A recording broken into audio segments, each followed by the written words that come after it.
scrapped. Acting Attorney General Todd Blanche told a House committee, "We are not moving forward with the fund, period." New York Democrat Grace Meng asked, "Not moving forward ever?" "Correct." Oh. The administration had said the fund was essential to make up for what officials insist was weaponized law enforcement during the Biden administration. Blanche said the Justice Department was not abandoning part of a settlement with the IRS that gave President Trump and his family immunity from tax audits. Connecticut Democrat Rosa DeLauro says it adds up to about $100 million. We are going to forever barred and precluded from examining or prosecuting the president, his sons, and the Trump organization's current tax filings. The president sued the IRS over leaked tax returns. Ed Donahue, Washington. President Trump's named housing regulator Bill Pulte as acting director of national intelligence. Republican Senator John Cornyn's reaction. I see no evidence of any qualifications for that job. Democratic Senator Chris Coons. Literally zero national security or intelligence experience. U.S. Central Command says Iran's fired more missiles at Kuwait and Bahrain, but they failed to hit their targets. In response, the U.S. launched strikes on an Iranian military ground control station on Qasem Island near the Strait of Hormuz. Iranian news agencies report Tehran's stopped communicating with mediators about extending a ceasefire in the war. President Trump disputes that and says talks continue. Israeli drone strikes on southern Lebanon killed 11 people Tuesday, a day after President Trump said Israel and Hezbollah had agreed to reduce fighting. This is AP News. An assessment of President Trump's health. Sagar Magani on who it comes from. The nation's Medicare and Medicaid chief says President Trump is in excellent health. Mehmet Oz is a heart surgeon who had Donald Trump on his TV show 10 years ago. At the time, I was stunned at how well he was doing. And looking at the president's medical records now, they're spectacular. Oz did not mince words at the White House podium. That amount of energy and that amount of mental acuity does not exist in a vacuum. You have to have a vessel to carry it. But asked why the 80-year-old president last week had the fourth known checkup of his second term, I think he likes the results. He does really well. He aces the test every single day. Oz believes the president wants to make sure everything's going in the right direction. Sagar Magani, Washington. There's more news at apnews.com. I'm Ben Thomas. Thanks for listening. My name is Emma. I am 13 years old. 6 years ago, I was injured in a car accident that left me paralyzed from the waist down. Once I completed rehab, my mom applied for a canine companion service dog. Last January, I finally got to meet my service dog, Marcia. We quickly developed a very strong bond. Together, we go to my horseback riding lessons, school band practice, swim meets, and archery classes. Together, we pick vegetables, and we like to cut flowers. I love Marcia. She makes me feel like together we can do anything. I can't imagine life without her. She's a part of the family. We are just one of the thousands of teams Canine Companions has paired together over the past 50 years. With your help, we can continue for another 50. Visit canine.org to see the many ways you can change lives. Yes, I can tell that we are gonna be friends. Do you hear that? And that? And that? Those are the sounds of a healthy and vibrant community. And to this United Way volunteer, nothing sounds better. They're the sounds of children being given greater chances to succeed in school. The sounds of neighbors receiving the support needed to overcome challenges, both big and small. They're the sounds of families gaining access to quality healthcare and nutritious food for their tables. And they're the sounds of members of our community who've benefited from United Way's financial education programs. See, wherever there's a need in our communities, there's a United Way. People working together to respond and growing the good for everyone. United is the way. So join us by getting involved or giving back. Learn more at unitedway.org. My name is Erica. My son, Kason, is a patient at Shriners Children. My oldest called me and said Kason got burned. The trauma doctor came in and said he needs to go to Shriners. His injury was a big injury, and I think a testament to the care that we provide. He's fully functional. He's riding his dirt bike, doing all of the things that you would want him to do. We're just so thankful that Kaysen is still here. Go online right now to loveshriners.org. Introducing the all-new Subway Wraps. Now you can make any footlong a wrap. Light, delicious, and satisfying without weighing you down. Subway Wraps make fueling your day easier than ever with bold flavors and fresh ingredients. Try the cheesy garlic steak wrap today. Subway, eat fresh, feel good. Celebrate Father's Day with Power 98 and Wave 105 as we honor our first heroes. To enter, send a WhatsApp message or call in and share your funniest or most heartfelt dad story. Winners will be revealed from June 15th to June 19th, and you can win your dad a special bundle prize. Stay locked in to Power 98 and Wave 105. Brought to you by Guam Plaza Resort, Nana's Cafe, Roots Grill House, AutoWorks, Jollibee, Proline, and Cream and Butter. The road to Adelup is here, and this time we spoke with Democrat candidates, Senator Toriz Terlahi and Senator Sabina Perez. Here is your opportunity to hear how they plan to govern Guam. Watch the conversation on Wave 105's YouTube channel, dated May 28th. This is a Glimpses of Guam radio station. This is where Guam comes to talk. Wave 105, a Glimpses of Guam radio station.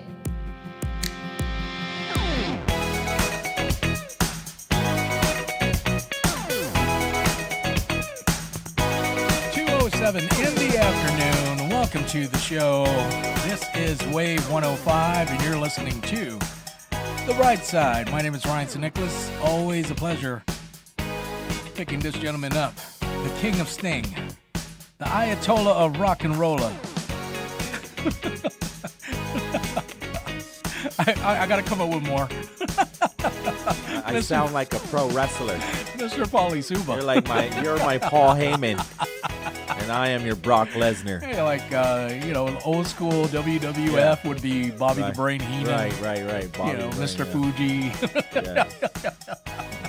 Jimmy Mouth of the South. Oh, yeah. We do want to thank our sponsors. That's Chili's Grill and Bar. Chili's More Life. Great food and memories happen here. Subway, you got to refresh to be fresh. Triple J. Right now at Triple J Ford, get a free $500 gas card when you drive home with a new Ford truck. Visit triplejguam.com. Get pre-approved instantly.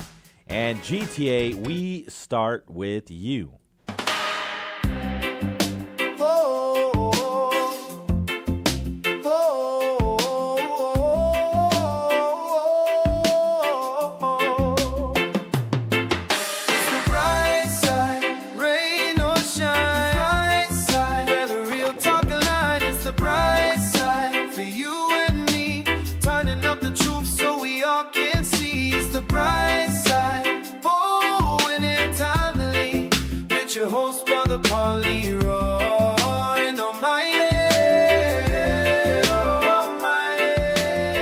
Welcome to it, another Bright Side right here on Wave 105. Biba Metcallis. Biba. It's Wednesday, 671-922-1051 or 1052. We are online, thewave105.com. I'm not sure if it was yesterday. It was just available to me. Or no, okay, so it was June 1st. This happened on June 1st. 2 p.m. at the Guam Legislature. Okay. So a number of people were having their budget hearings. Not a budget hearing, but it was for the Guam Preservation Trust. Oh, oversight. It was. They were nominated to being on the review board. Oh, okay. Yes. Yeah.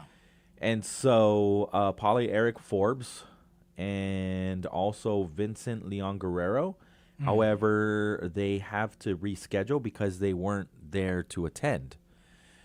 There are two others, though, Michael Macchio and Lynn Leon Guerrero. So those two are there, and so that's who they focused on.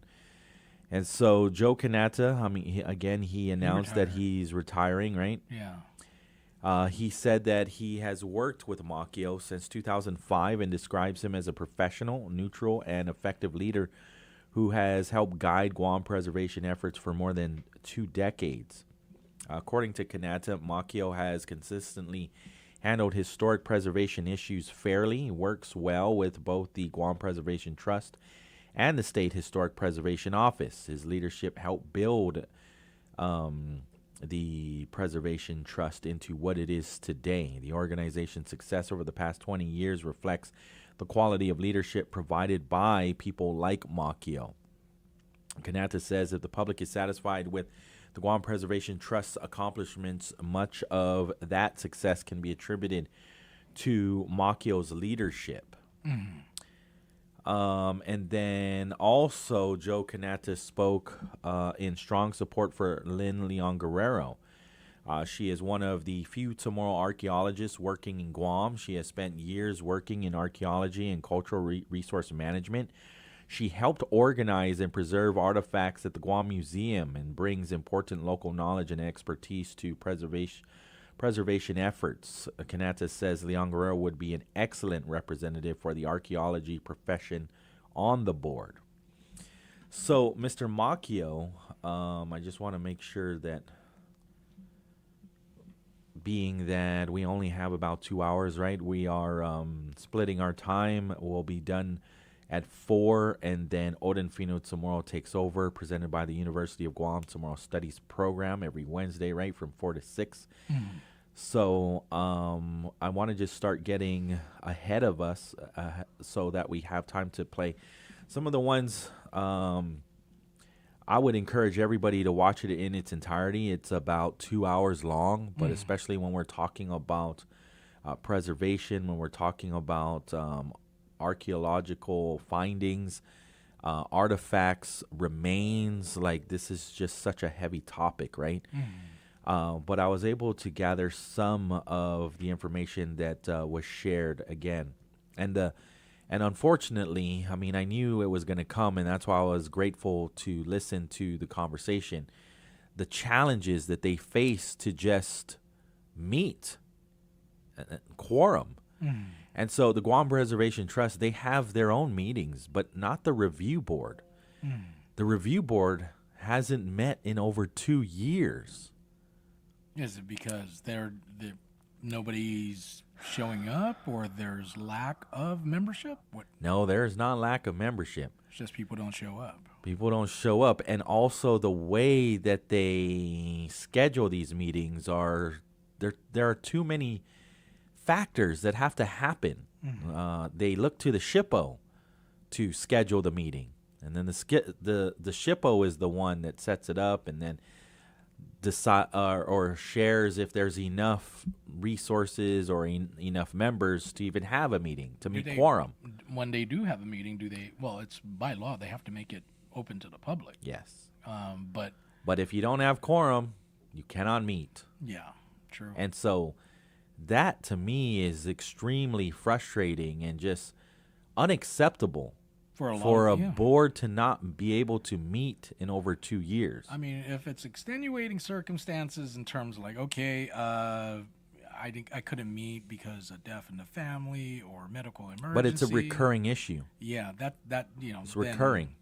I think I'm almost certain that these senators, when they go up for legislative confirmation, one of the questions they do ask is like, hey, will you be able to meet? Can you? Yeah. Because I don't want to waste my time voting on you and you don't show up. Yeah. Yeah. So, man, these people, they need to take. So their another situation. Yeah. seriously. Well, another situation.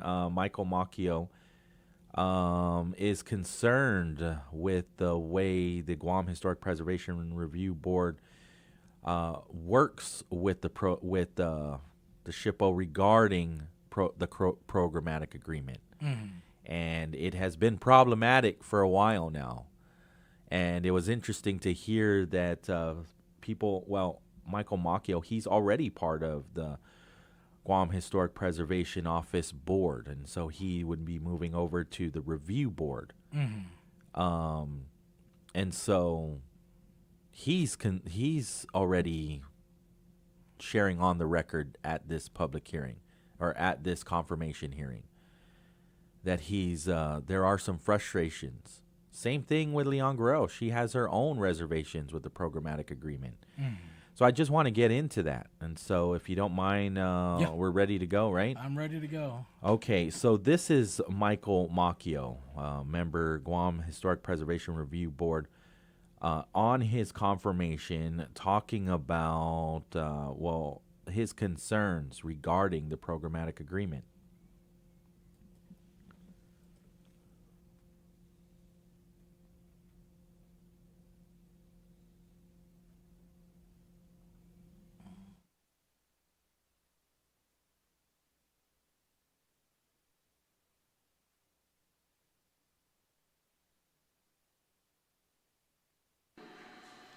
An enabler.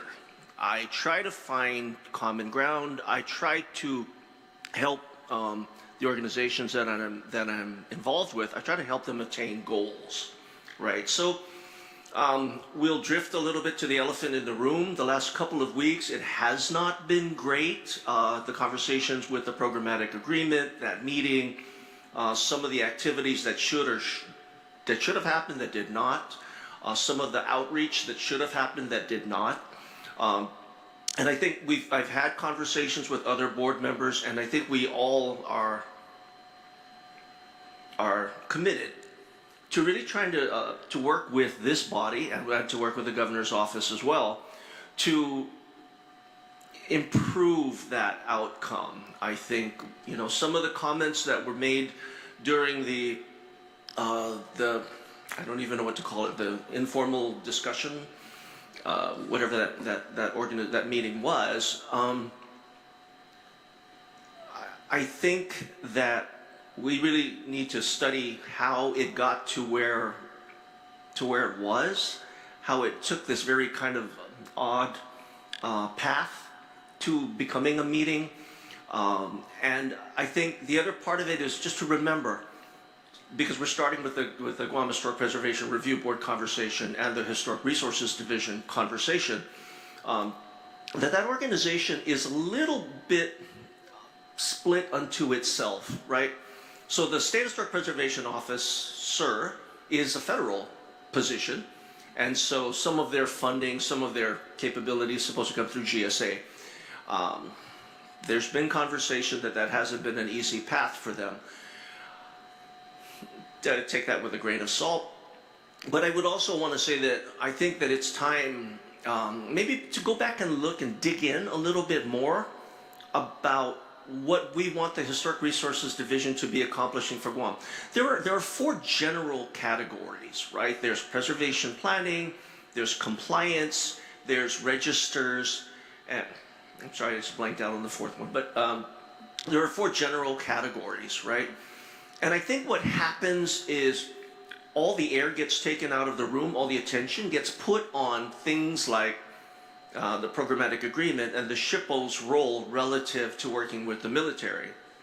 But I think I noticed specifically that there were comments made that, for example, the Historic Resources Division would accept comments from the public. And I thought to myself, well, wait a minute. I think, aren't we at the place now where the Historic Resources Division should be actively seeking out input? Go to the community that you serve. Find out what their priorities are. There is an item called the Historic Preservation Plan, and it's supposed to be prepared every 4 years, and it's supposed to reflect the priorities of the community that it's supposed to serve. It becomes the guiding document for the Historic Resources Division. And again, we know that nationally, it hasn't been great for the National Park Service. Their budgets have been cut, their staffing has been cut. A lot of the resources that they had even 2 years ago are gone. But I think now the thing that we can focus on and work with this body and with the governor on is trying to help guide them and help guide the Historic Resources Division and encourage them, reset your goals, work on the public outreach component of it, work on being a representative of the community, and bring that to the table. So it's more than just accepting testimony, it's going out and actively enabling the community so that they know where to go. It's not always easy. I mean, we did just come through the exercise with the Guam Preservation Trust doing the strategic plan. Now that is a different kind of plan. It is oriented towards grantsmanship, the grants that Guam Preservation Trust puts out for restoration, rehabilitation, and other support programs, right? So its focus is a little bit different, whereas the preservation plan is a policy document. And that's something that I think is really important. So although there was some collaboration on that, I think that more can be done. And I don't think that, I think we need to have some clarity, and I know that there's been conversations about having working groups and working sessions to go through some of these, maybe some of the things that are bureaucratic that might be blocking some of the progress here. And I think that that's a really good step. So we could sit down, sort out where things are clogged or plugged or maybe not functioning properly, and find better solutions to how those things can be enabled. So I think that that's a very key step, and I think that will. I think that will balance the field when we're talking about things like agreements with. It could be anything. It could be the Department of Public Works, Federal Highways, all of these entities that interact with local communities and come from a national platform. They need to see what the priorities are of the community, what the fears are, what the opportunities are, and really trying to support those. And that is the obligation. So federally they are obligated to make meaningful, stress that, they have to have meaningful interactions with the local community. So all right, so there you go. That's Michael Macchio sharing some of his concerns specifically related to the programmatic agreement, right? Communication and public outreach has not worked as well as they should have. You'd think, especially when you have like a round table meeting that wasn't publicly announced via the open government law or the correct way. And then you just say, yeah, we're not doing that anymore. You losers. You. That's not, again, the federal government has an obligation to make meaningful to engage meaningfully.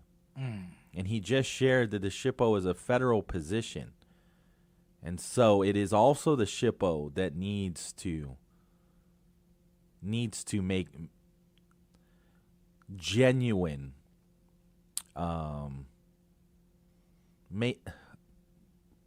provide meaningful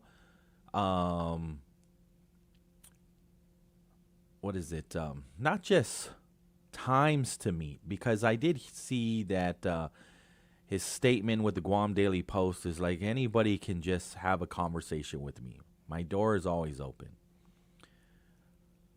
But town hall meetings and roundtable meetings and oversight hearings are on the record.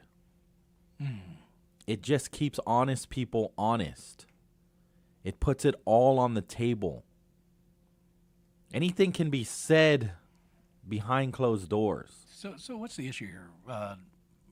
There's a person that's supposed to be setting the meetings, and they're looking at SHPO? Pat? Oh, yeah. Well, not just looking at. That's the way Mike Macchio explains how they have these board meetings. It funnels through the SHPO's office. He shared that at this confirmation hearing, because they had asked, well, why are you not meeting? I mean, there's over 2 years. There's like no standard or something. Yeah, but just specifically on the programmatic agreement, I mean, you hear Michael Macchio, who again has been doing this for decades now, is also sharing the same thing that we already know. It's not a secret. But I'm glad that he said it on the record, and so did Ms. Leon Guerrero.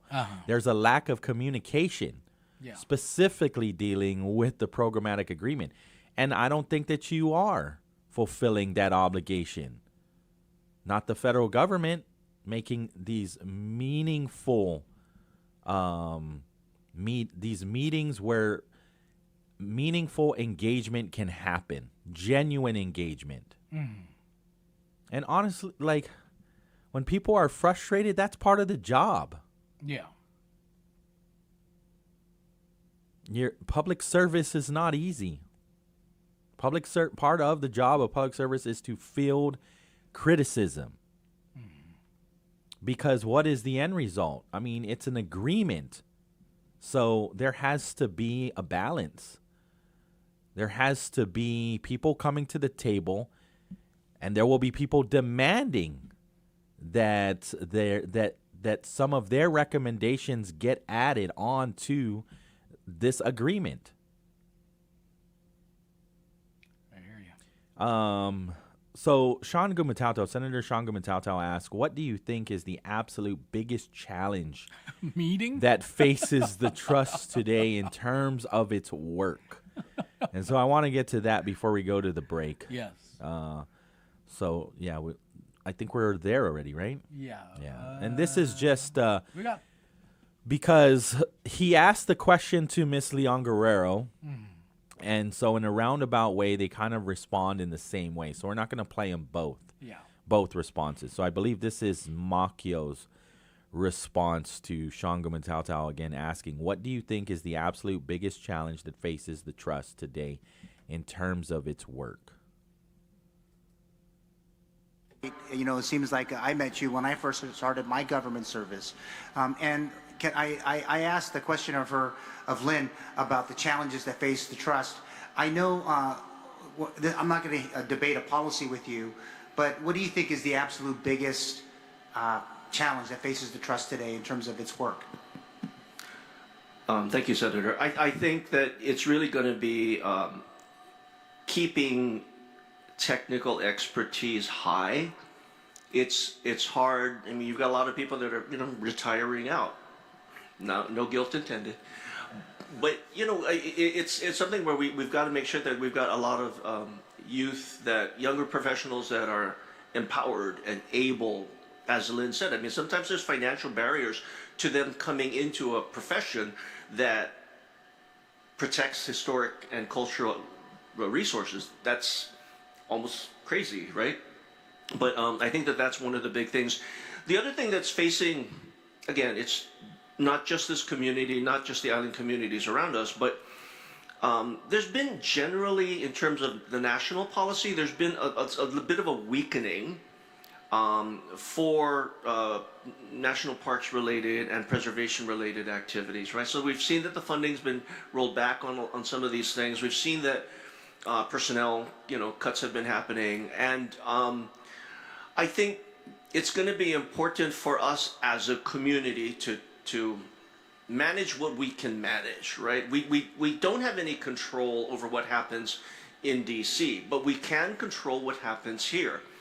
Right, so are we going to put our energy into, workshops, work tables, forming organizations that can help visualize better outcomes? Is that where we put our energy? So, I think that if we could take that other step in in addition to recognizing that there's a need for continued building of technical expertise, but also filling in the gaps that are starting to show up. In support, for some of these programs, they used to have federal support, and maybe now they don't, or their support has shrunk. The rules of engagement for the Department of Defense relative to the National Historic Preservation Act has changed. It used to be a very hard and fast rule. And if I'm understanding the conversations now, it's turned into more of a discussion where, for example, the Federal Highways or the Department of Defense had to meaningfully engage in certain activities. And if they didn't, you could call them out on it. But that dialogue has changed now. So I don't want to misspeak, but I just think that the language has become a little bit less. Is it prescriptive? Is the way you're looking at it? Maybe less prescriptive. It's For example, I think that so long as the Department of Defense feels that they have done a good job of meaningfully, reaching out to other communities that they may be affecting, that may be the bar. And I'm not so sure if that's, I don't know how that conversation goes. I mean, I've heard it, but I don't know if it's correct, Do you think that's in an attempt to make the process less strict and just to kind of move ahead? You can still have meaningful conversation. Yeah. You just don't need to belabor it for 18, 24 months and get in the way of projects. I think that was the intent. Maybe that wasn't, I can only speak for myself, maybe that wasn't the best way to achieve it. There could have been other ways to get to that, what's the word? Expediting that process, making it more efficient. I think there were ways to do that. I don't know if the path that they're on right now is really something that is, I don't know if it's the right path. It's beyond me, right? It's over my pay grade. But I also think that it's something where the public needs to be educated that these things are changing. There used to be an expectation that, our federal counterparts would do these things, in compliance. And maybe if the rules of engagement have changed, the people on island need to know that. And again, that goes back to that conversation about public outreach, letting people know sometimes things change. And you can affect the things that you can affect. So as a local community, we get together and we strategize, how do we get our points across? How do we get our priorities identified and acknowledged? And I think that that's an important thing to have as long as it's productive and has a meaningful outcome. Yeah. And I think all of us would agree that the work of the trust in terms of its ability to give its knowledge and information to our community to help push the many projects. We're surrounded. We're in a building that is also as a result of that. I worked across the street at the Judicial Center, another product or a project of. All right. So yeah, I mean, he asks again. When we're talking about meaningful dialogue or meaningful engagements, should it last 18 to 24 months? Right? It depends. Depends if it's the programmatic agreement. I mean, that's going to last for what? For 30, 50 years? Then conversations are ongoing. Well, it needs to happen. Yeah. And it first starts off with board meeting with each other. Yeah. Well, also engaging with the community. And if the community was promised a roundtable meeting on the record during a public hearing oversight, saying that there will be one, and then there isn't one because people didn't, the question is, was it announced properly? And then it doesn't happen. That's not meaningful engagement. Well, here's the thing. The military was like, hey, we're waiting on you guys. Well, also when like what Michael Macchio said is if the military believes that they have already met the requirement of meaningful engagement, then that's the bar. Yeah. Who gets to decide if it was meaningful or not? Yeah.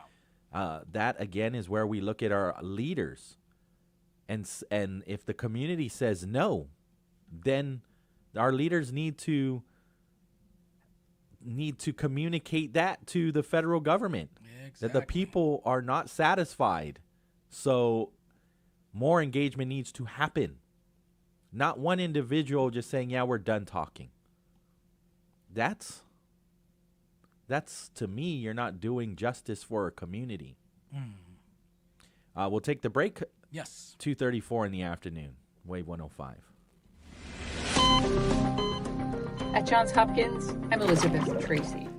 Depending on your media exposure, you have likely seen commercials or advertisements for cancer detection tests that look for markers of the disease in your blood. Now a new study examines these tests and determines that they're not really ready for prime time. William Nelson, director of the Kimmel Cancer Center at Johns Hopkins, looks at the data. The best of these multi-cancer detection tests was only 42% sensitive for early stage cancers. So it can detect some of them, but it's not that good at detecting them. None of them are. And the best one was about 89% sensitive for late stage cancers, which means it's missing 1 in 10 or more. In addition, the false positive, whereas it told you that you might have cancer, was varied in the different tests between 1.5 to almost 24%. That means 1 in 4 times you're told you have a cancer, you don't. Nelson counsels giving such screening tests a miss for now. At Johns Hopkins, I'm Elizabeth Tracy.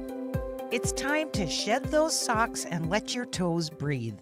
Welcome to a very liberating edition of the National Day Spotlight for June 1st. While shedding your shoes feels like a casual summer luxury, parts of Europe have turned walking without shoes into a wellness science. Across Germany and Austria, towns feature dedicated parks known as barefoot paths. These are carefully engineered walking paths made of contrasting natural textures, including damp mud, smooth river stones, dry pine cones, and rough bark. Stripping off your shoes for National Go Barefoot Day to walk these paths naturally massages the soles of your feet, triggering dozens of neurological pathways that modern footwear completely numbs. By forcing your body to adapt to the changing terrain, you naturally strengthen your foot arches, improve your posture, and experience a sensory connection to the earth that a rubber shoe sole simply cannot provide. I don't care. I still think that the dry pine cones and the rough bark would be painful. However, not as painful as stepping on a Lego. That is true. Or a micro machine. And I noticed that they took off the broken glass and fires, so that's a good thing. Yeah, that's a good thing. We are also celebrating National Say Something Nice Day and National Pen Pal Day. I'm Alice Anderson. And I'm Marlo Anderson with National Day Calendar, reminding you to celebrate every day. If you're looking for world-class website hosting at a fair price, Pair Networks is your best choice. Founded in the early days of the web and still going strong today, Pair Networks now hosts over 150,000 websites for its demanding customers worldwide. Setting the standards for excellence, Pair Networks has a technical and support staff that's second to none.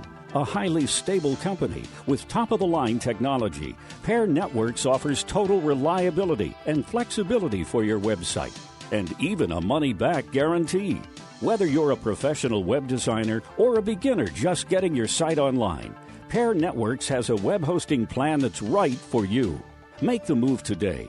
Log on and learn more at pair.com. That's PAIR.com. Pair Networks. World-class web hosting at a fair price. Visit us at pair.com. Pair Networks.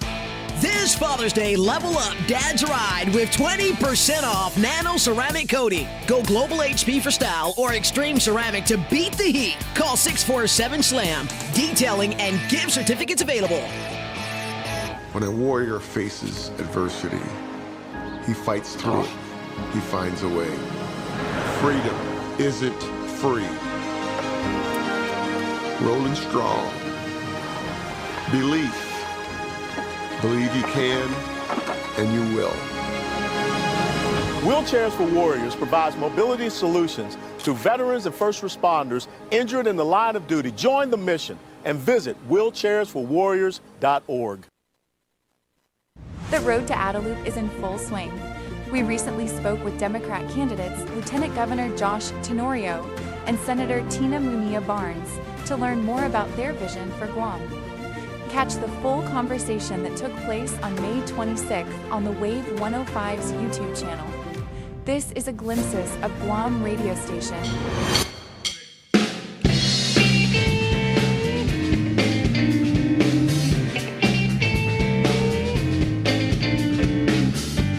What you want, baby, I got it. What you need, do you know I got it. All I'm asking is for the respect when you come home. Yeah, baby, when you get home. Welcome back to the show. This is the Bright Side. Here's the number 671-922-1051 or 2 Standing by, the host, Mr. Pauly Suba. All right, welcome back.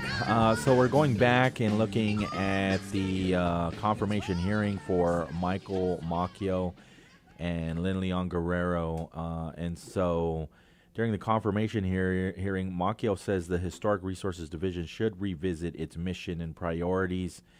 He says, again, the division has 4 major responsibilities: preservation planning, regulatory compliance, historic registers, public education, and outreach.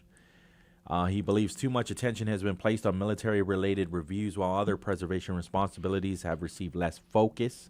He recommends updating preservation plans, improving community engagement, creating working groups to solve bureaucratic problems, better coordination between government agencies and preservation organizations.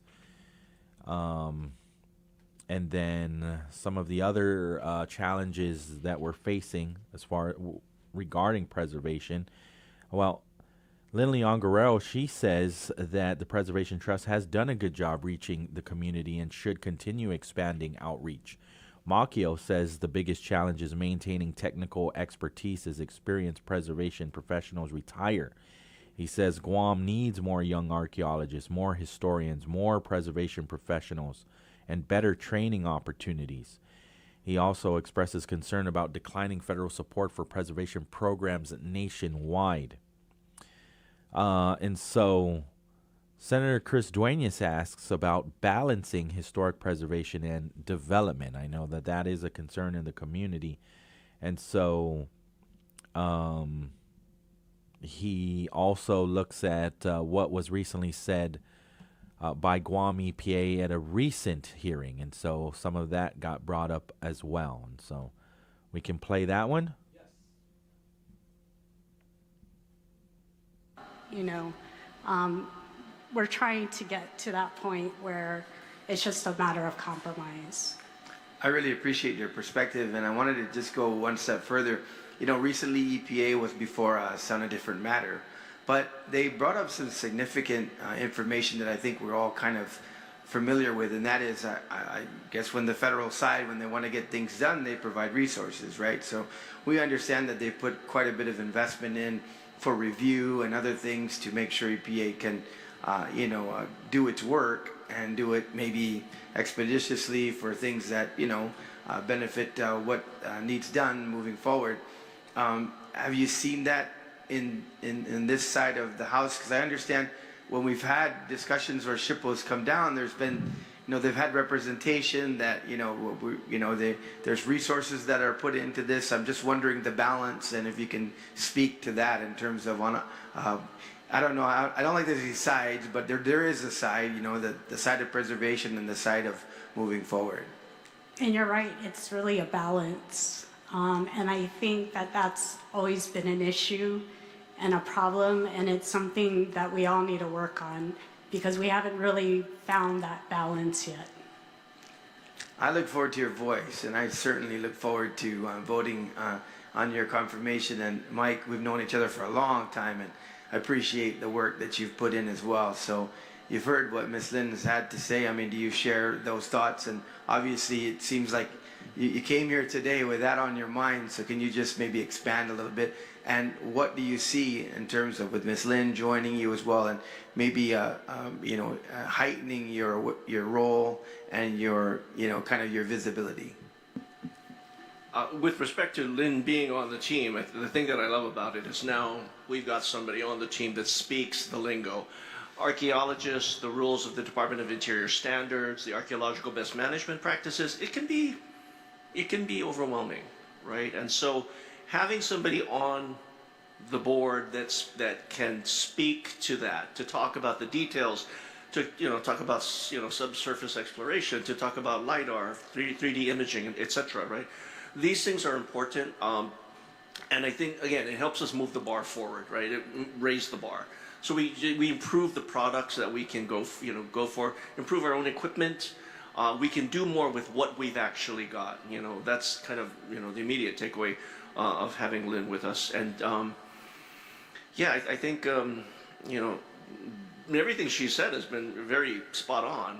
I mean, she's talked about the challenges of even coming into this kind of profession nowadays, where it's not always the most lucrative paycheck out there, right? You gotta have a little sacrifice if you want to get into this line of business.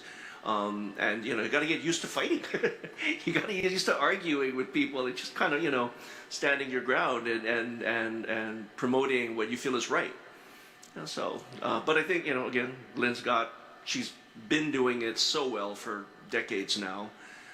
She's got this tradition that she's following of just really kind of amazing archaeologists on Guam. So yeah. And later during the public hearing, I don't know if we'll get to it, she was asked, Lynn Leon-Guerrero was asked, when it comes to preservation versus development, there always needs to be a compromise. And so she advocates preserving sites in place whenever possible. Whenever possible, leave, especially our ancestors, their remains in place.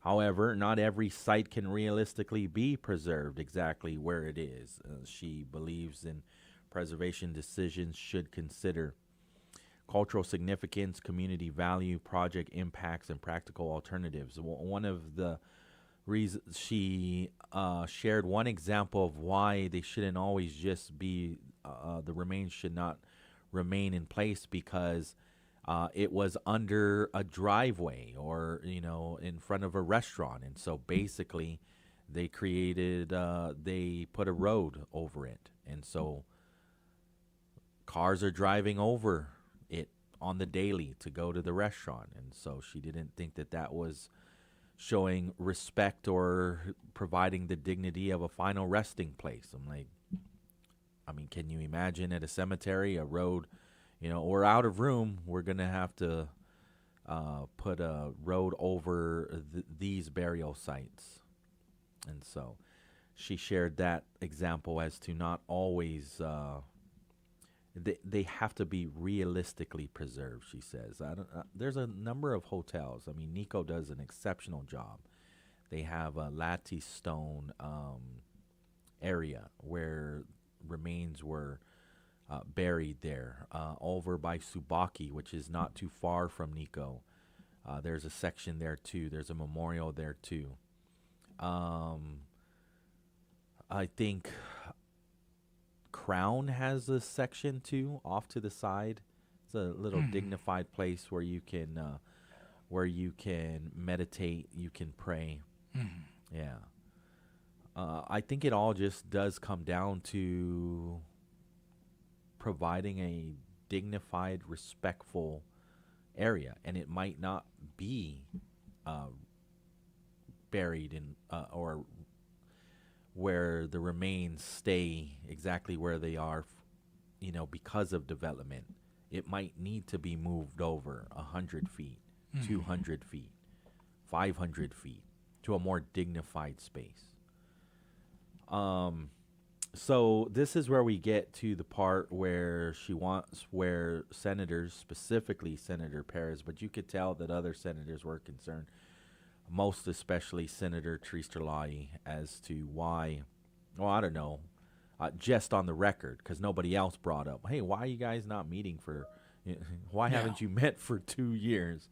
What's up with that? Exactly. So Senator Perez brings it up again, and so she asks, why haven't they met in 2 years? And so if you're tuned into our YouTube, you can watch it too, because we now have the capability.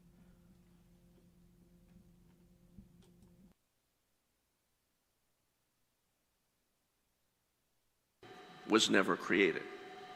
So it's ironic because GPT has met December of 2025. They met in February 2026.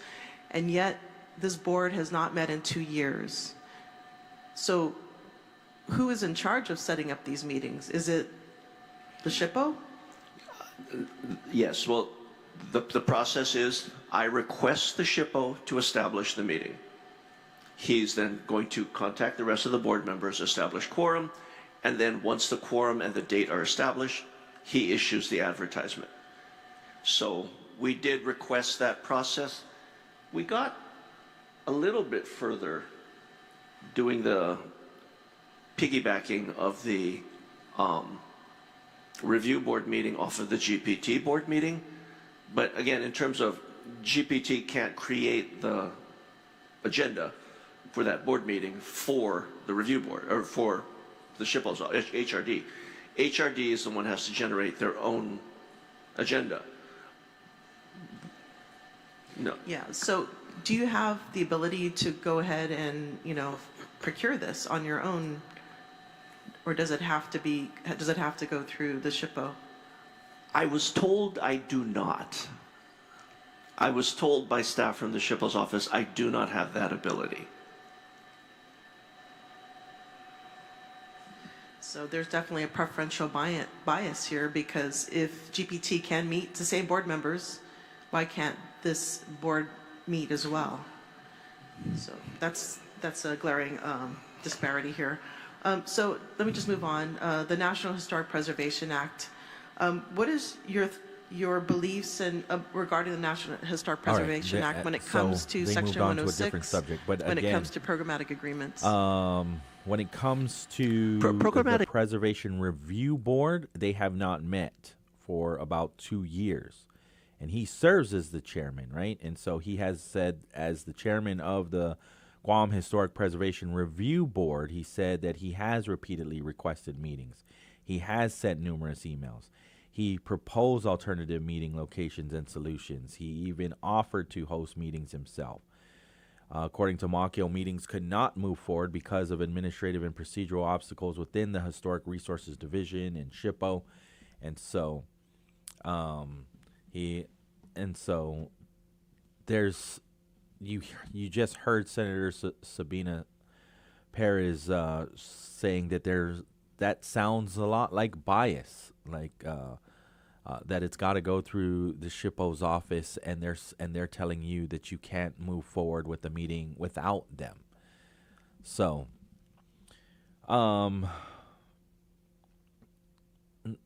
again, he continues to share that it's not that he hasn't tried to meet.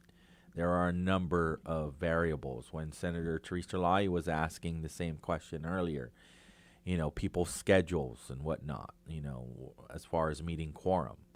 But to me, it's unacceptable if a public board has never met for 2 years. Something definitely has to, time for another oversight, right? And all the board members need to be present on that oversight. Yeah, because maybe they have to they got to look at the mechanism that's in place to announce the meeting, and then move forward even without the SHPO's office. I think the open government law is 5 business working days before the actual meeting, and then just for good measure, 2 days right after that, right? When it hits the third day, 2 days before the meeting, that they have to make an announcement. Mm-hmm. Yeah. And that's by law. Yeah. Other concerns, too, is the board is responsible for reviewing nominations to historic registers. It provides guidance on preservation issues. It should be reviewing major preservation decisions. It should be engaging the public. And so the question is, how can the board continue to perform those duties if it doesn't meet regularly? Okay, so we're moving on to where Perez asks, what is the belief regarding the National Historic Preservation Act? So it kind of just goes right into, we'll just press play and move on.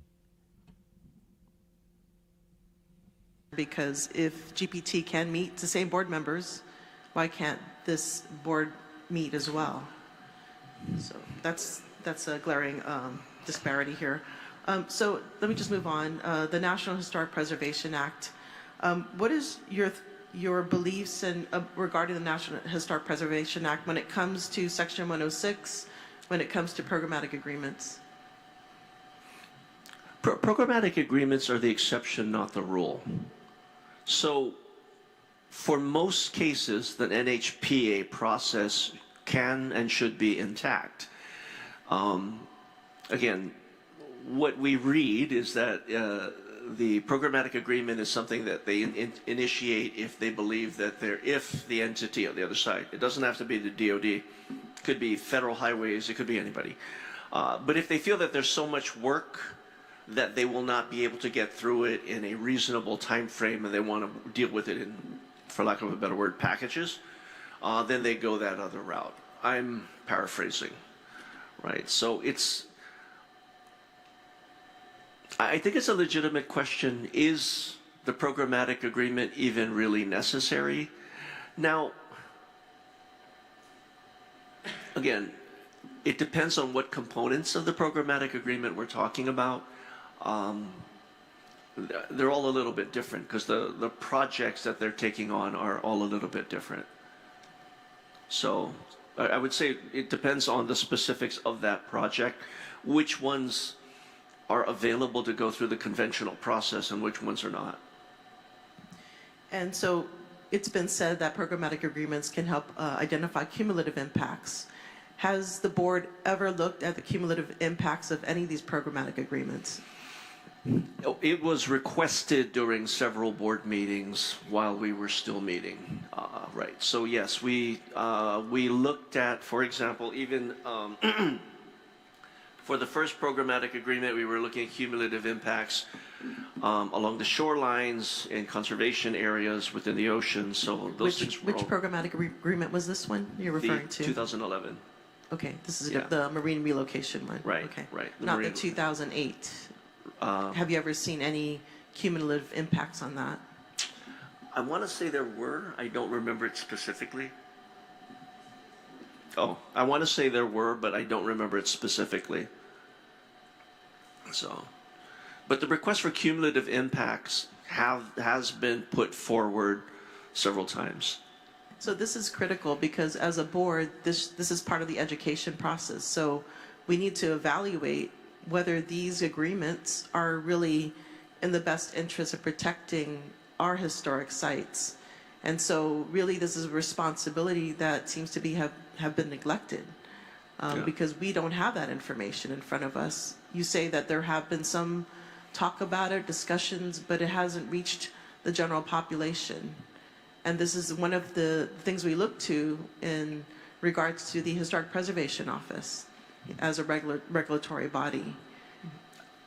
Yeah, if I could, I think there was a lot of coverage on that conversation because that programmatic agreement was signed off much to a lot of people's surprise.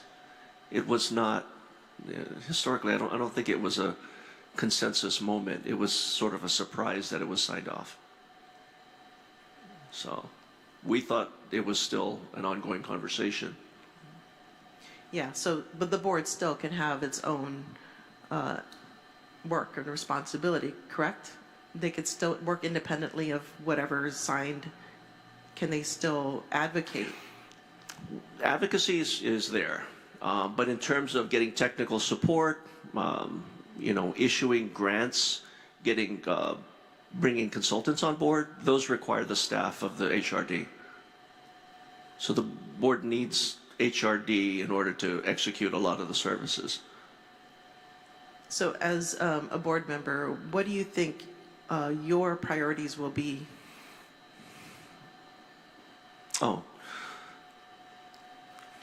Again, I think we need to go back and look at the specifics and the details of what is required. Some things are required in a very oblique way, like there's an implied meaning saying that each jurisdiction must submit a nomination each year, and then obliquely, the review board has to review that submission. So the implication there is one meeting a year. So again, when we were going back and we're looking at the processes of the Historic Resource Division, what happens when it happens, we need to look at those specific details and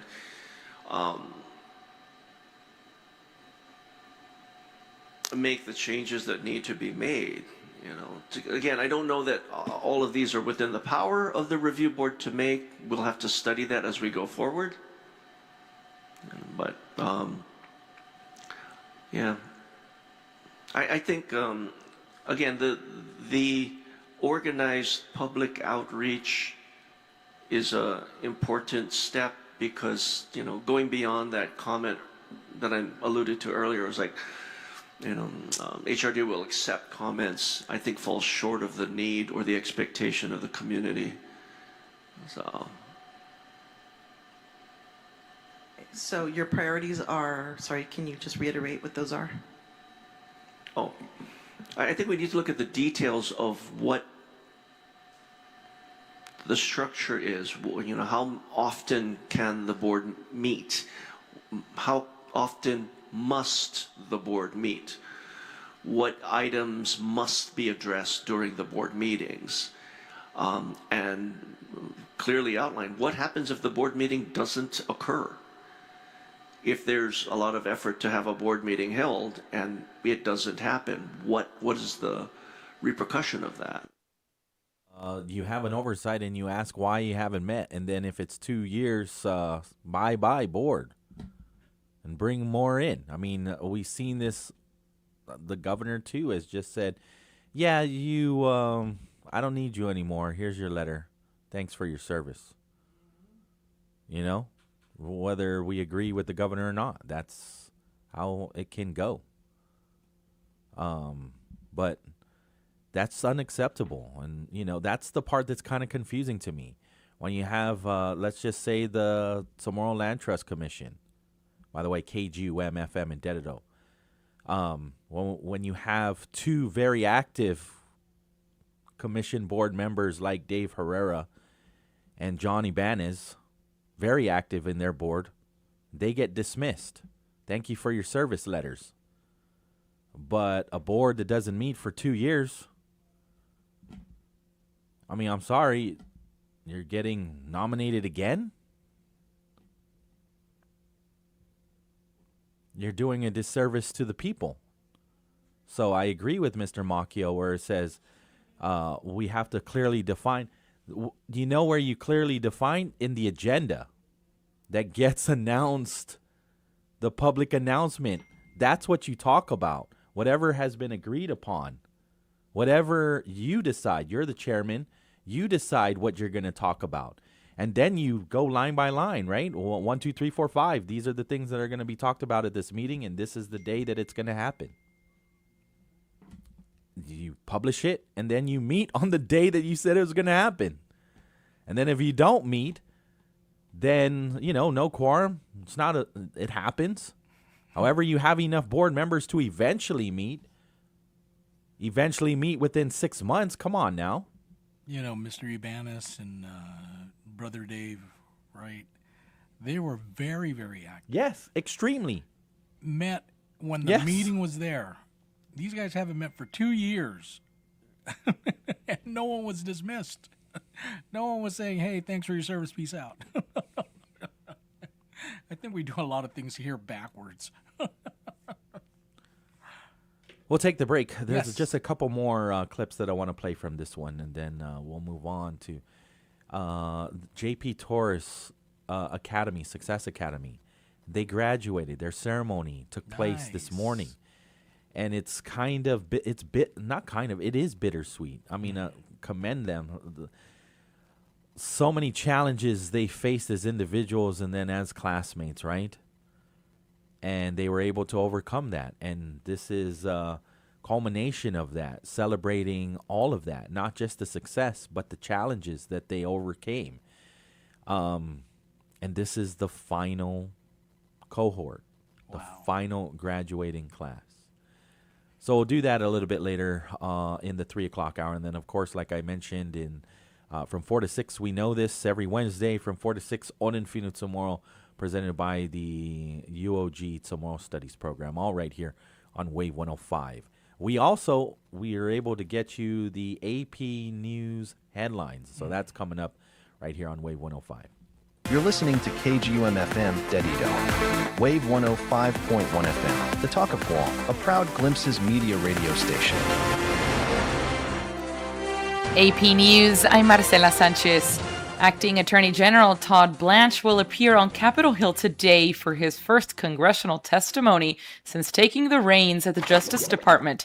The law enforcement agency faces intense scrutiny over its plans to create a nearly $1.8 billion fund to pay President Trump's allies who believe they were targeted politically. Trump says he called off a strike on Iran planned for today at the request of Gulf allies. I've put it off for a little while, hopefully maybe forever, but possibly for a little while. 6 states are holding primaries today. Those states include Alabama, Georgia, Kentucky, Oregon, Pennsylvania, and Idaho. Negotiators reached a deal last night to end the strike that stalled service on the Long Island Railroad, the busiest commuter rail system in North America. Speaking to reporters, New York Governor Kathy Hochul says the new deal will provide employees with a fair wage while not increasing fares. We stood firm for a deal that would not require any additional fare increases or tax increases. Period.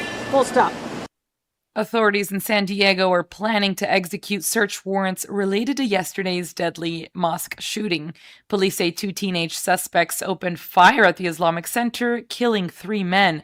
The suspects, ages 17 and 18, were found in a vehicle after taking their own lives a few blocks from the site of the shooting. At a press conference, San Diego Police Chief Scott Wall says they still don't know the motive behind the shooting. Because of the Islamic Center location, we are considering this a hate crime until it's not. Audio courtesy KGTV. More stories at apnews.com. This is AP News.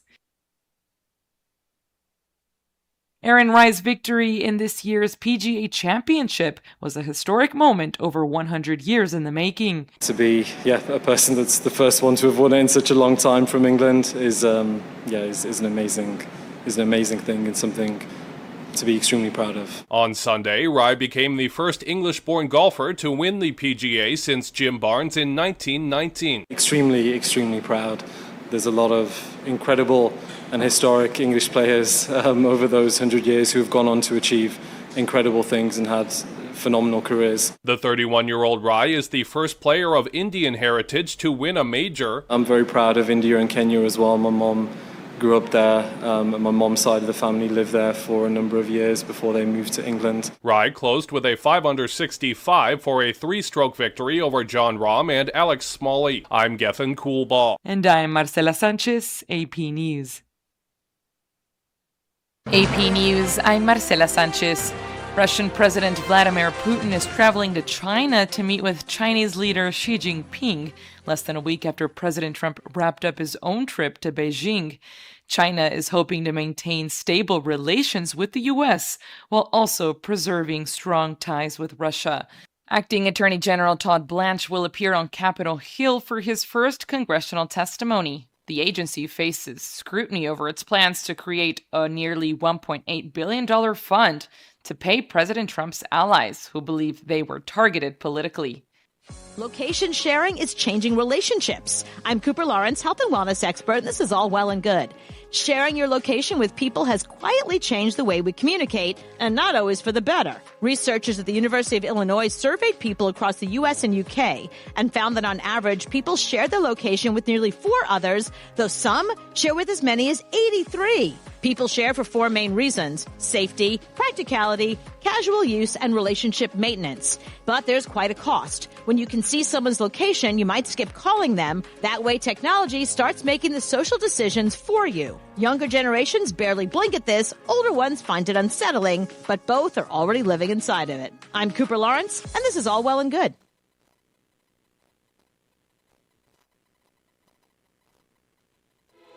How do computers see and understand the world? From unlocking phones with Face ID and tagging friends in photos to detecting tumors in MRI scans, image recognition technology has transformed how we interact with the world. A core task of computer vision, image recognition enables computers to identify and classify objects, places, people, writing, and actions in digital images or videos. This technology relies on machine learning, where algorithms learn to recognize visual patterns by analyzing millions of images. Since the 1960s, U.S. National Science Foundation-funded researchers have been exploring how machines might detect edges in images and algorithms to recognize lines, shapes, and simple patterns. Over the following decades, NSF researchers advanced core frameworks and techniques that allowed computers to interpret pixels as meaningful patterns. By advancing next-generation AI tools and the ways they operate, NSF is driving progress in image recognition and opening new pathways to scientific discovery, fueling the U.S. innovation ecosystem and transforming the way AI impacts industry and daily life. For more science and engineering news, subscribe to NSF's Discovery Files podcast. Hi, human. I'm a micro monster swimming around in your plastic water bottle. But I can't wait to swim in your bloodstream soon. Microplastics are micro monsters. Drink me. Wait, what are you doing? But you can fight back by using glass or metal reusable water bottles. No! Don't let microplastic micro monsters invade your body. Find more ways to fight back at stopmicromonsters.org. When a warrior faces adversity, he fights through it. He finds a way. Freedom isn't free. Rolling strong. Belief. Believe you can, and you will. Wheelchairs for Warriors provides mobility solutions to veterans and first responders injured in the line of duty. Join the mission and visit wheelchairsforwarriors.org. All summer long, Chili's Party Platters make celebrating easy and delicious. Perfect for grad parties, family gatherings, or anytime you're feeding a crowd. Available for pickup or for delivery. Only at Chili's. Great value and memories happen here. The road to Adelup is off and running. This time, we sit down with Republican candidate Speaker Frank Blass and Dr. Mary Okada. Catch the full conversation that took place on May 7th on the Wave 105's YouTube channel. Stay informed and hear their vision for Guam's future. Wave 105 is a glimpse of Guam radio station.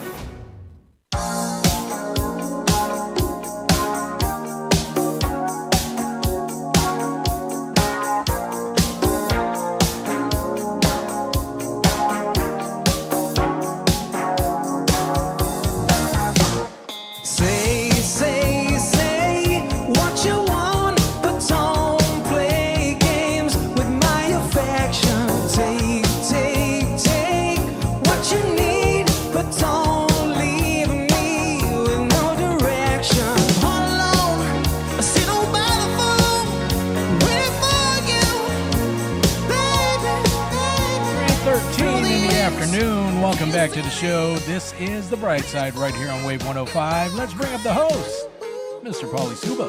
Welcome back. We do want to thank our sponsors as GTA. We start with you. Subway, you got to refresh to be fresh. And Chili's Grill and Bar. Chili's more life, great food and memories happen here, as well as Triple J. That's right. Right now at Triple J Ford, get a free $500 gas card when you drive home with a new Ford truck. Visit triplejguam.com and get pre-approved instantly. 671-922-1051 or 1052. Let's go back to the confirmation hearing. Yeah. Again, these are two members that are being, they're going through their nomination hearing in order to be confirmed to be on the Guam Historic Preservation Trust board. Lynn Leon Guerrero is an archaeologist. That's the female voice that you're going to hear. And then Mike Macchio is already on the board, and he's seeking to stay on reconfirmation. And so you can see it for yourself. We're playing these clips as well straight from the Guam Legislature's YouTube channel. Dated June 1st. Oversight is Senator Shelley Calvo. And so you can see it via YouTube. Otherwise, you'll hear those voices again. And the senator that asked this question is Senator Sabina Perez. She's concerned on how about the Camp Blas projects and how they have gone. on Camp Blas? Yeah, so the big issue there was a historic site. And for many, many years, we were told that it wasn't a complete site. It was just individual artifacts. And then lo and behold, it was a site, right? And so that is, you know, an issue, you know, my concern is objectivity, right, on this board. You know, you're switching roles as a regulatory board and really protecting the historic properties of the indigenous people that have been here for over 3,500 years.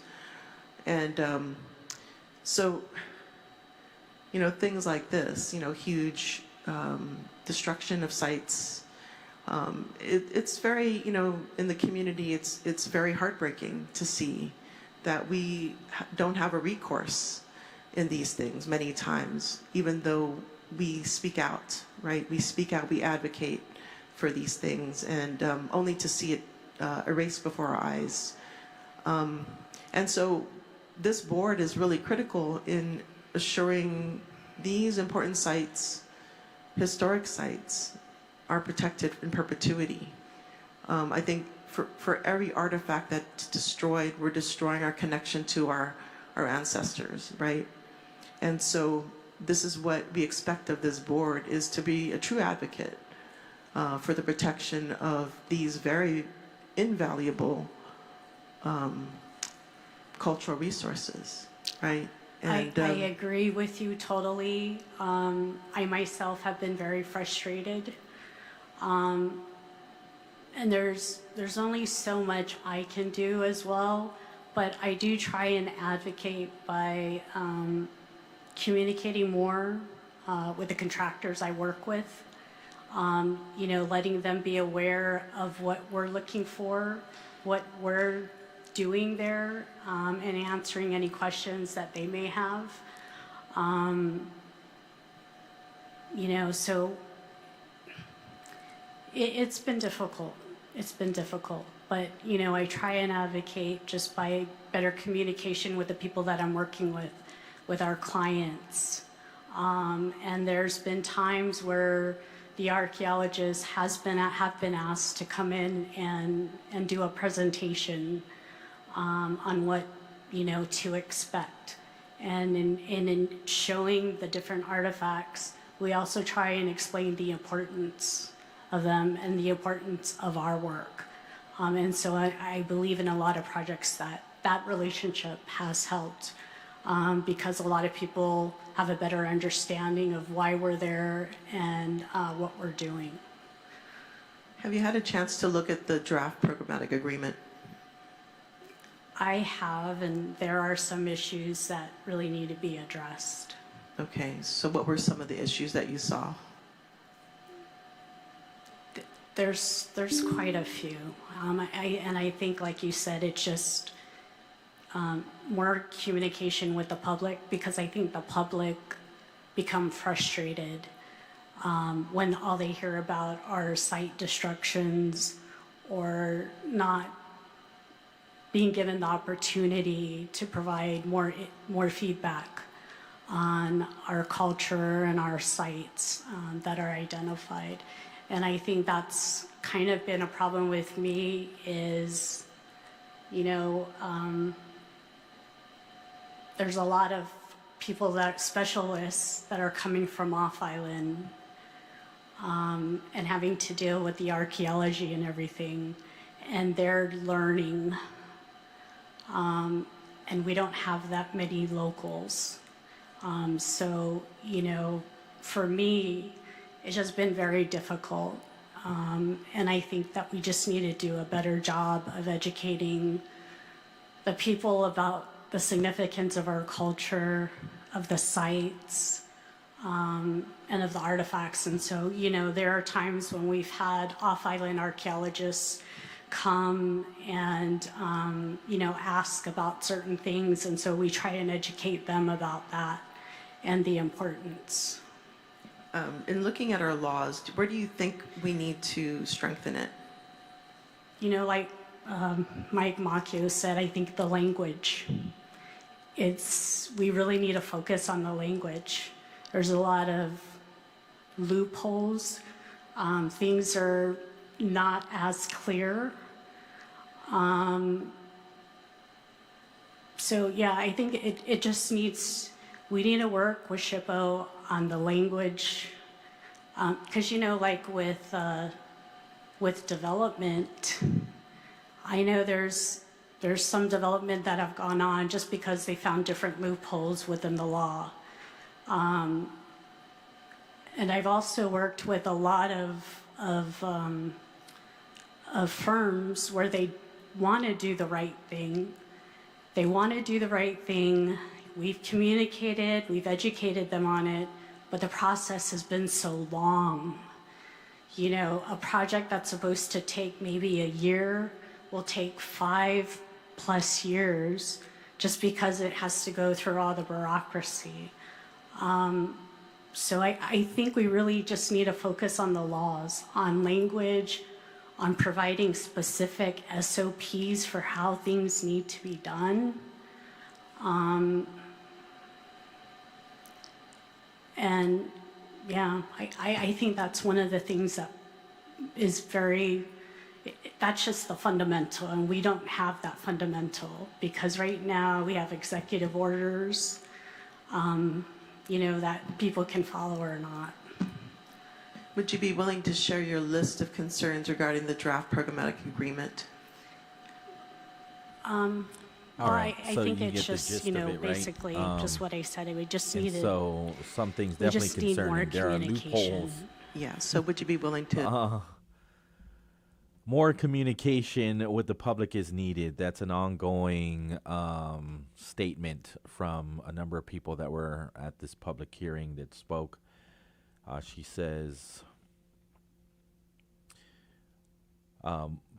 people become frustrated when they hear about an archaeological site destruction without having opportunities to provide input. The public needs to be better educated about the significance of cultural sites and artifacts. There are not enough local archaeologists involved, while many specialists working on the project come from off-island and are still learning about Guam's culture and history. Any correspondence? She says the laws governing preservation need improvement because some language is unclear. There are loopholes that developers can use. The process can be inconsistent, and projects can get delayed for years because of bureaucracy. I think part of the solution is to meet, to put the agenda out, the date that you're going to meet, and make sure that your board members are accountable to the people of Guam, because a lot of work needs to happen. There's so much work that needs to get done. They can't happen without these meetings taking place, right?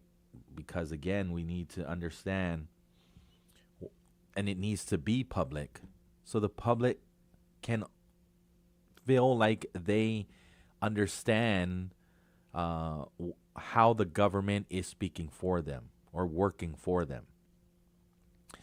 And so when you're talking about some of the bureaucracy or the process or closing the loophole, how can you solve that? How can you close the loophole if you don't meet? So I'm excited to see Miss Lynn Leon Guerrero join that board, and also Mr. Macchio being part of the board too. So that way we can solve these issues and hold people accountable. I mean, that's the whole reason too that the board even exists. It's keeping honest people honest, that people don't just get to solve the world's problems by themselves. So, we just have one more, and it's basically Senator Shelley Calvo as the oversight chairwoman of the Guam Historic Preservation Trust, hearing the same things that we're all hearing, and says it is time that we do have a roundtable meeting. Again, when you're talking about engaging the community genuinely, there should not be this impatience or this frustration with the community. There needs to be some patience when you're again talking about the history of a people for 3,500 years and just making sure that it is being respected without, because I'll give anybody the benefit of the doubt. I'm not going to say outrightly that people are just doing things to be disrespectful. But we can also argue that the federal government, federal positions that are funded by the federal government are not genuinely making themselves available to the public. So here's Senator Shelley Calvo. For us to do like a loop. And I know that the PA has been brought up a couple of times over, and it seems like it is the thorn that many individuals has endured in the last couple weeks, months. And I think what we should do, I know that the information, the update has been posted already. It's available for the whole community to view. But I think it's important to do a contrast. If somebody, actually it's something that we have discussed in my office too, wherein we create a contrast of the specific items that were updated, specific issues that were taken from the community, and a contrast would be nice from the old and the new. That way, it's easier for the community and all of us to understand or to be on the same page and follow through. So contrast would be good. On that note, I really have no further questions because I believe that Ms. Lynn, as Ms. Michael, has been very diligent and very proactive in answering all questions that were thrown at them. I'd like to ask my remaining colleagues if there are additional information or questions. No? If not, I think we've exhausted all our questions for you guys, and I think it's more of the work movement that we look forward from now. It's all call for more transparency. On that note, the preservation of our history and the people that have come before us requires better communication, requires better collaboration. And if the people don't even feel like they are part of any of that, then again, it's just a disservice. What is the purpose then of this board? What is the purpose of this position, of any position, if you're not going to genuinely make yourself available to the community, especially when the federal government says that they've met that requirement regardless? One meeting a year?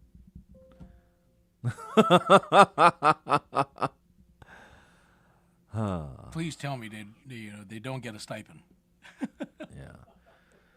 We'll take this break, and then on the other side, we will transition. I definitely want to play Ethan Castro is a graduate of JP Tourist Success Academy. Again, it's bittersweet because we are celebrating these 80 graduates, right? 80 of them but this is the final time. And Superintendent Judy Wampat has said they're going to discontinue this program because apparently this is a way to save money to use that facility for Simon Sanchez when they move over and share campus with Teason High. Wow. Yeah, and so, I mean, she did say that there's justification because how can you justify keeping it open if there will only be 3 students next school year? Well, how do you justify paying power bill and water bill with no students at a school?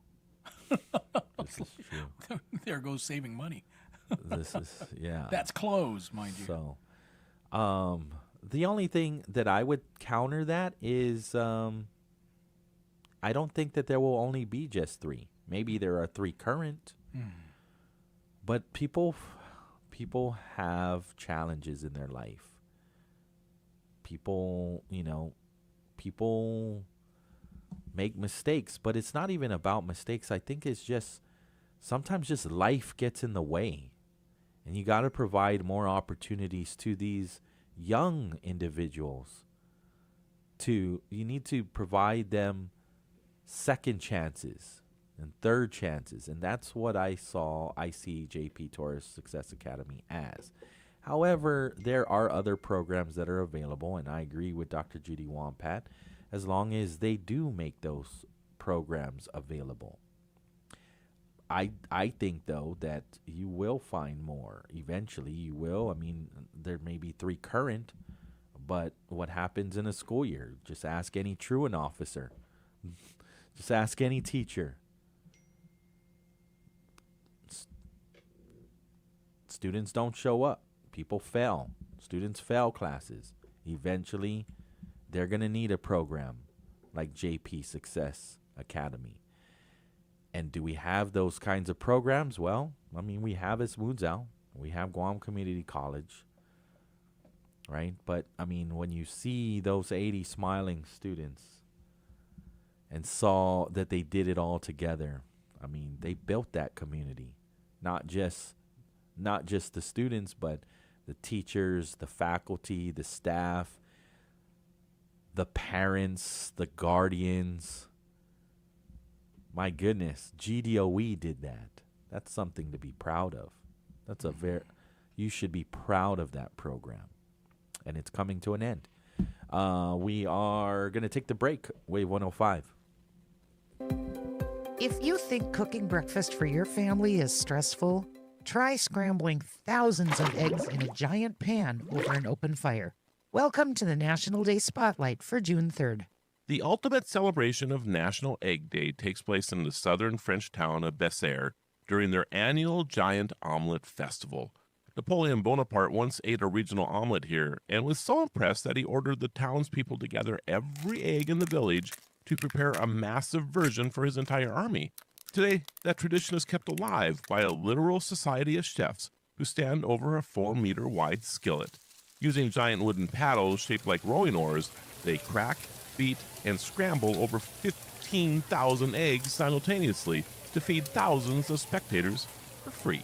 It is a staggering display of culinary synchronization, proving that the humble egg is capable of bringing an entire community together around a single massive breakfast. I can't even imagine how big those wooden paddles have to be for 15,000 eggs. Do they do them, by the order? So I would take a Denver omelet. Yeah, I don't think that's a choice you get. You'd have mushrooms and I think just it's just one eggs, for all, huh? Because it's simultaneous. On cheddar cheese. Yep. We're also celebrating National Repeat Day and National Chocolate Macaroon Day. I'm Alice Anderson. And I'm Marlo Anderson with National Day Calendar, reminding you to celebrate every day. If you're looking for world-class website hosting at a fair price, Pair Networks is your best choice. Founded in the early days of the web and still going strong today, Pair Networks now hosts over 150,000 websites for its demanding customers worldwide. Setting the standards for excellence, Pair Networks has a technical and support staff that's second to none. A highly stable company with top-of-the-line technology, Pair Networks offers total reliability and flexibility for your website, and even a money-back guarantee. Whether you're a professional web designer or a beginner just getting your site online, Pair Networks has a web hosting plan that's right for you. Make the move today. Log on and learn more at pair.com. That's PAIR.com. Pair Networks. World-class web hosting at a fair price. Visit us at pair.com. Pair Networks.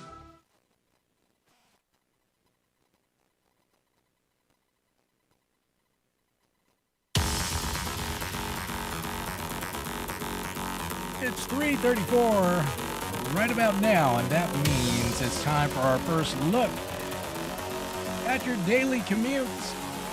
He's going to help move you forward along with Guam Auto Spot. It's Mr. Pauly Suba. Buenas. All right, let's check it out. 3:35 in the afternoon. I don't see too many issues on the roadways of Guam at the major intersections. Let me see here. There is some mild congestion, obviously. Route 10A, Airport Road, that's usually the case. The only time I don't see too much congestion there is like at, 2 in the morning. You know, maybe around like 8, 9 at night, because it depends too. When the planes are coming in, you'll see some delays there, and hanging out over at that cell phone lot.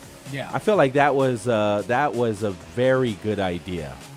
You know, that was a good idea to put that cell phone lot up by the airport. The cap one, I don't know. The jury's still out on that one. It's just because it's so inconvenient to get there, and you've got to pay for parking to go shop. Yeah, I don't know. So that's the only situation that I do see on the major roadways. If you got anything, feel free to WhatsApp it 671-922-1051. Helping you move forward on this Wednesday. That's Guam Auto Spot. Schedule that test drive today. Call them up, 478-AUTO. View their inventory on their website at guamautospot.com. Once again, that number, 478-AUTO. Elon Musk's rocket company, SpaceX, will offer shares to the public next month. Nothing like it has ever happened before. I'm Jeff Colvin of Fortune magazine with the Fortune Business Update. Musk founded SpaceX in 2002, and today it claims more than 80% of all global rocket launches last year. It has put thousands of satellites in orbit, providing space-based internet connections to businesses and militaries around the world. But ordinary investors could never buy the stock. Now they'll be able to. This will be the biggest initial public offering ever, looking to raise $75 billion from investors. But new investors won't have much to say about how the company is run. Musk will own special shares that give him control over SpaceX, which he hopes will eventually take him to Mars. If new investors don't like that, well, they're just along for the ride. I'm Jeff Colvin.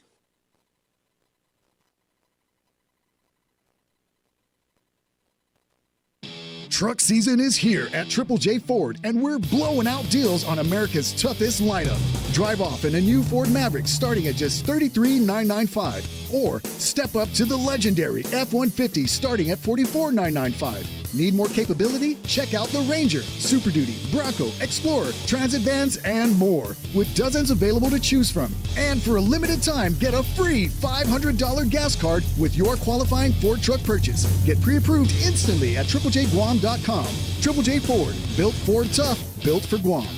Attention all 2026 graduates! Looking for the perfect spot to celebrate your big achievement? Chili's is the best place to be. Just show proof of graduation and enjoy a complimentary meal on us. Now through June 30th. It's our way of saying congrats. Some restrictions apply. Visit chilisguam.com/special promos for more details. Only at Chili's. Great food and memories happen here. Why be at the forefront of childhood cancer research? At St. Jude, we do it because every innovation we make is a moment we give to children with cancer everywhere. But we can't do it without you. Help St. Jude give children with cancer more moments. Moments that can last a lifetime. Learn more at stjude.org. The road to Adelup is here, and this time we spoke with Democrat candidates, Senator Torius Terlahi and Senator Sabina Perez. Here is your opportunity to hear how they plan to govern Guam. Watch the conversation on Wave 105's YouTube channel, dated May 28th. This is a glimpses of Guam radio station. KGUM-FM, Dedido, the talk of Guam. This is Wave 105.1 FM, a Glimpses media radio station.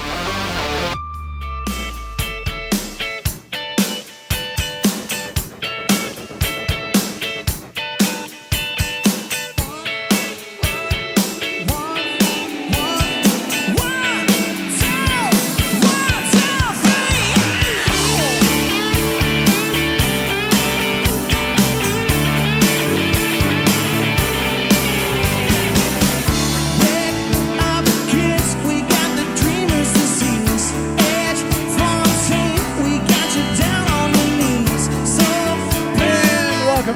show.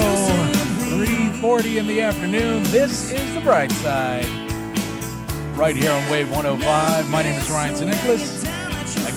Once again, it's always a pleasure picking up this gentleman, the host of the show here on the Bright Side, Mr. Pauly Suba. Buenas. Welcome back. This cover almost sounds as good as the original. Yeah. It's the Radicals. Yep, the new Radicals. Yes. Oh, yeah, that's right, the new Radicals. Yeah. Yeah, I think it came out like 90s. This is during my teenage angst years. Yeah. Yeah. You know who turned me on to the song? Who? My good friend, former jock, Frankie Paris. Oh, yeah. This is like the perfect bumper music for talk radio. The way it just starts off. Yeah. Yeah, for sure. You know what we're going to do right now? We're going to do good news for a change because I'm not on at 5 today. Okay. So do it now. Again, it's proudly brought to you by Provisions Wine and Cheese. I actually went there today. You did? Yeah. What'd you get? Did you get the pizza? I met Tori and Kara. Nice. Yeah.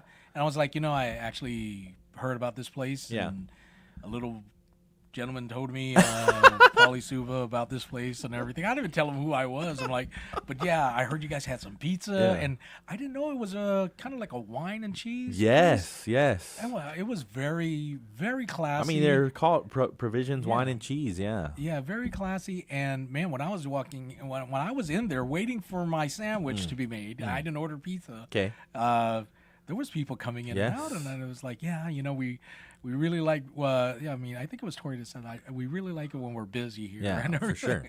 But it's They take care of you too. They do. treat you like VIP. Yeah, and you would walk in, and I Yes. saw like all the different varieties Right. of like nuts that they have. They have pistachio, and I'm like, oh my gosh! And then the different type of cheeses, and then I was actually because of my other half, she's she works at Bank of Guam, and I did not know that those guys were open for about a year. Yeah. And I was like, I never heard of this place. And I was like, have you ever heard of this place? She's like, no. And I'm like, well, it's right near you right guys. near the Hagåtña headquarters. Yeah. And so I was like, well, It's that building off to the right if you're in the yeah. parking lot. Yeah, that I think it used to be a law firm or something Sure. like that. Yeah, but yeah, it's a great place. I mean, I think I'm gonna frequent that. And they open on Saturday Yes. too, and I'm like, 11 okay, to 3. very nice place. Yeah. Yes, absolutely. You got to go check them out. 11 to 3. Call Provisions at 671-633-9463. They do have a website. That's provisionsguam.com. Provisionsguam.com. And so for today's good news for a change, again, I want to showcase and highlight JP Torres Success Academy's graduation ceremony. Now, we're not going to play this one. This is their principal, Dr. Ashley Duenas-Rossetti. Okay. She said the success of the graduates speaks for itself because everyone can see the hard work and determination that it took for them to reach this day. And she shares that each of the 80 graduates has their own unique story and challenges that brought them to JP Torres, but those stories belong to the students themselves. Dr. Duenas-Rossetti says that graduating was not easy, and so she points out many of the obstacles students face, including leaving their previous schools, waking up early each day, working while attending school, raising children, taking care of family responsibilities, managing personal struggles and setbacks. Just life in general is not easy. It's hard. Exactly. Right? And so despite those challenges, she reminds the students that they proved they can do difficult things. And so here is a student representing the entire graduating class of JP Torres Success Academy. This, again, is Mr. Ethan Castro. Faculty, staff, family, friends, and most importantly, my fellow graduates. Thank you all for being here today to celebrate this momentous occasion. My name is Ethan Castro.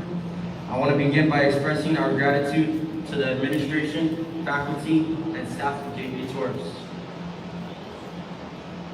for supporting us throughout our journey. Their guidance helped create an environment where we could focus on our goals, overcome challenges, and work toward graduation. For many of us, coming to JP Torres was more than just changing schools. It was an opportunity for a fresh start. We all have different stories, different paths, but the common thread of needing to recover credits, get back on track, or a different path to success. Through hard work, determination, and the support of those around us, we are able to accomplish goals that may have once seemed out of reach. Along the way, we learn much more than academics. We learn how to set goals, how to stay committed to achieve them. We learn the importance of responsibility, preference, and time management. We learn how to advocate for ourselves, ask for help when we need it, and take ownership of our future. These skills that will continue to serve us long after we leave the classroom.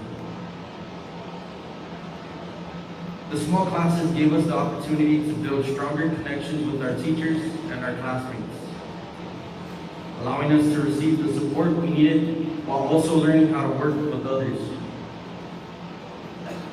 Through these experiences, we gain confidence in ourselves and develop skills that will help prepare us for the real world.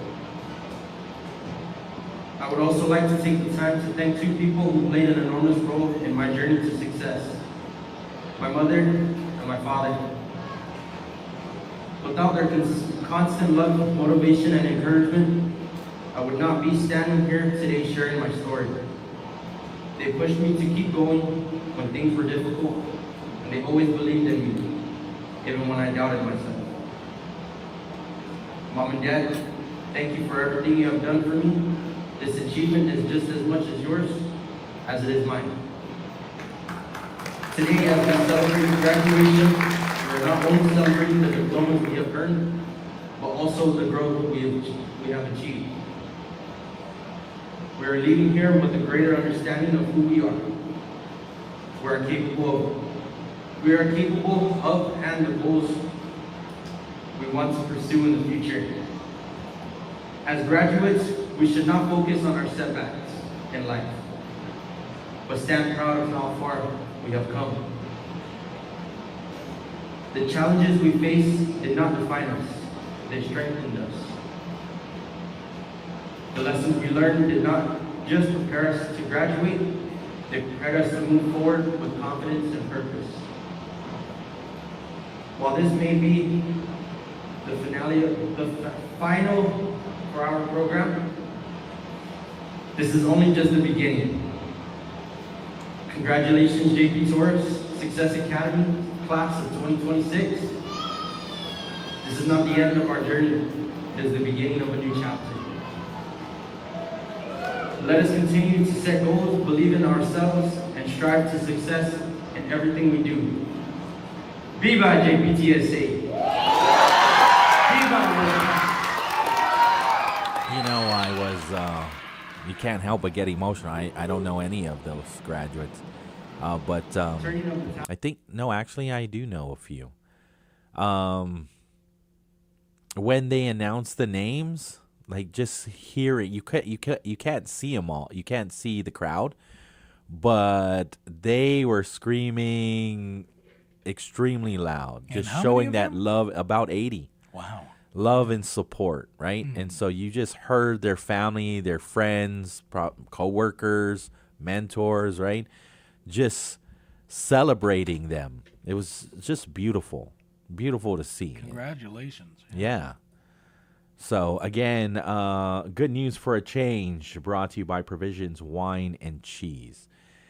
If you watch it in its entirety, you just fast forward a little bit longer, they have their own song. Really? They have their own school pride song, and that's what I'm talking about. Like, there's nothing to be to just dismiss. What GDOE was able to accomplish. I have to commend everybody that is involved in creating that program, that school, JP Tourist Success Academy. And it has been around for quite some time now, right? But to the point where you even went as far as having your own song. There's playing the ook. It sounded very Guam. It didn't sound like the U.S. Navy theme song that some alma maters have. Schools have. It sounded very Guam centric, very local. Yeah. And so that tells me that the students probably had a say in writing the song, creating the beat, right? And so that's what I saw when I went into JP Tourist Success Academy for Journalism Day. I saw students eager to learn. I saw teachers engaging with their students. I saw such a family, a community that was supporting these students. Wow. Yeah. And so, I mean, I just want to thank those that were involved in putting that school, that community together. It's definitely something to be proud of. Something not so good. Apparently, Senator Chris Duenas, right? I don't. That's something that we did not talk about, just because we lacked time to talk about this. But I saw this release from Senator Chris Duenas. Apparently, there was no budget hearing regarding DPR, Parks and Rec, because there is no acting director? Deputy director? Or it should be, what's his name? Apparently it's not. What's his name? Pertier or whatever? Yeah. Wayne Pelletier. Pelletier. Warren. Warren. I know Warren. Yeah. Apparently it's not. Let me see. Where's that statement? Well, wasn't he the deputy when Angel was there? Deputy. And then I swear he was the acting when Angel Sablon stepped down, right? Because he's running for senator. Yeah. So it says here there was a budget hearing for DPR. It is set into recess because critical lack of executive accountability from the administration. The decision was made after the administration failed to send an appointed or acting director to defend the agency's fiscal year budget, instead sending only career classified employees to face the legislative panel. Wow. So Chairman Duenas says that the budget hearings are intended to provide legislative oversight and accountability through the testimony of agency leadership, particularly appointed officials who are responsible for executive direction and budgetary management. He says in a statement, while we greatly appreciate the dedication and professionalism of the career employees who appeared before the committee, it is neither appropriate nor fair to require classified employees to answer the decisions, directives, or budget priorities that fall under the authority of appointed leadership. Wow. This budget should be defended by an appointed official, whether confirmed or serving in an acting capacity, not by the hardworking civil servants who carry out the agency's day-to-day operations. And so Senator Chris Duenas says that the committee has significant questions regarding the department's operations, including matters identified in recent audit findings, and believes those questions should be addressed by the individual entrusted with executive responsibility of the agency. He says this is disappointing and that the committee received no advance notice, communication, or formal request from the administration regarding the absence of agency leadership. Vice Chairman Tony Atta agrees. He says, I support the chairman's decision to reschedule this budget hearing until the appointed director or an acting director with the authority to answer on behalf of the department is present before the committee. The committee has important questions regarding the department's budget, operations, and recent public matters. Those questions should be addressed by the individual responsible for leading the agency, not by classified employees who are carrying out their duties. Very interesting. And so that that budget hearing did not happen yesterday. They basically put it in recess. Can you imagine if I'm one of the employees and they ask me questions? I'm like, sorry, Mr. Chair, but it's above my pay grade. Right. Right. Sorry, I can't. Yeah. So I don't know. I was expecting this budget hearing to happen, and to be honest with you, I was expecting acting director or in a capacity as acting Warren Pelletier. Yeah, I mean, is he not there in that capacity anymore? Or I don't know. I mean, he was the deputy, right? He is the deputy, so automatically he assumes. I don't know, but that's strange though. If there's because. I mean, maybe we can get some clarification. I don't think I'm going to get it in 5 minutes, but I'm sure we'll get more clarification before tomorrow. Yeah, I just texted Senator Chris, and I was like, hey, you want to come on the air and let us know what's going on? There is a public hearing right now. He might be there. Okay, all right. And it's a budget hearing, so I don't think he's coming. I don't think he'll have time. Actually, sorry. Maybe he does because this is an oversight hearing on Guam Behavioral Health and Wellness Center, so it's not a budget hearing. I assumed it was a budget hearing for Guam Behavioral Health and Wellness Center. Yeah. But it's not a budget hearing, it's an oversight hearing. Yeah. So yeah, and so they're talking about their financial status, budgetary shortfalls and lapse funds, contractual services, procurement and vendor status, staffing levels, workforce recruitment and employee retention. Behavioral health service demand, system capacity and access to care, patient elopements, safety protocols, and incident response, inpatient facility conditions, security measures, and operational readiness. That's on the agenda. Yeah, so that is some interesting. I've never heard of that. By just what you read, it almost seems like an agency is leaderless. That's cannot happen. Exactly. Maybe DPR is a big deal, right? I think there's maybe some oversight because again, there might have been just a maybe after you get off the air, maybe probably contact or text John Ryan and see where this is at. Mm-hmm. Yeah, because that's very interesting. I've never heard, and it was a budget hearing. It wasn't an oversight. No, it was budget, yeah. Even worse.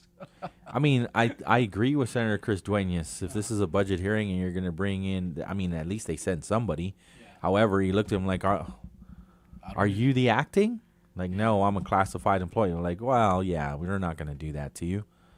That's just, you need to send somebody that is authorized to answer certain things. Right? Yeah. Because we have all of these questions on how we're going to continue to finance DPR for the next fiscal year. Which is why I said, I'm sorry, Mr. Chair, it's above my pay grade. But they can also contradict themselves, though. Yeah. I mean, I don't think that's fair to a classified employee unless they agree to take on that responsibility as an official. Because I've seen it before. I've seen it. So if let's say, for instance, there is a deputy and a director, right? If the deputy is no longer there, the director assumes the responsibility in leading the agency. But let's say, for instance, the director is sick, then they send a classified employee that has been there. Sure. But institutional knowledge is what they know.